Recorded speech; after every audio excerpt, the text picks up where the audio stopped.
Today we're going to replace a battery in a ProSeries CO detector. Before doing anything, contact your monitoring center and put your alarm system in test. First, you're going to want to remove the detector from the base plate. Pry up on the positive side of the battery to remove it.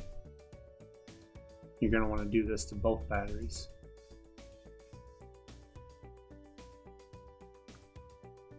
Then replace the battery by putting the negative side in first, and it just snaps in. Don't forget the second battery. Then reinstall it on the base plate. Then clear the alarm memory off your keypad.